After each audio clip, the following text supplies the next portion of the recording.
இன்னைக்கு Tuesday special lunch recipe சூப்பரா என் வீட்டுல தயாரா இருக்குங்க. நேத்து வெஜிடேரியனா போச்சு இல்ல, மாடியில இப்பெல்லாம் அடிக்கடி புதினா கொத்தமல்லி பச்சை மிளகாய் கிடைக்கிறதுனால சமய ஒரு ரெசிபி செஞ்சிருக்கோம். இங்க இருந்து பார்க்கலாம் வாங்க. உதிரி உதிரியா சீரக சம்பா அரிசியை வச்சு நெய் சாதம் செஞ்சிருக்கோம், முந்திரி பருப்பு போட்டு. இதுக்கு முட்டை வச்சிருக்கோம். Hotel style raita. எப்பெல்லாம் நான் இந்த ஹோட்டல் ஸ்டைல் ரைத்தா செய்வேன் அப்படின்னா தயிர் கம்மியாயிடுச்சுன்னா, இல்லைன்னா ரிச்சா ஒரு ரைத்தா செய்வேன்.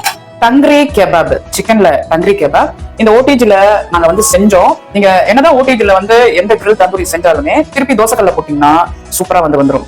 கீ ரைஸ் எப்போதும் காஸ்ட்லி தான், ஏன்னா இது முழுக்க முழுக்க நெய் முந்திரி பருப்புல மட்டுமே செய்யறது. அண்டா வச்சுக்கலாம், தாராளமா ரைத்தா வச்சுப்போம், அப்பதான் கீ ரைஸ்க்கு நல்லா இருக்கும். தங்கிரி கெபாப் இதையும் வச்சு லஞ்ச ஸ்பெஷலா முடிப்போம். இந்த லஞ்ச் ரெசிபி எப்படி இருந்ததுன்னு அவசியம் கமெண்ட்ல சொல்லுங்க. மேலும் நிறைய லஞ்ச் ரெசிபிஸ் பார்க்க மறக்காம என்னோட சேனலை சப்ஸ்கிரைப் பண்ணிடுங்க. Happy cooking, happy eating.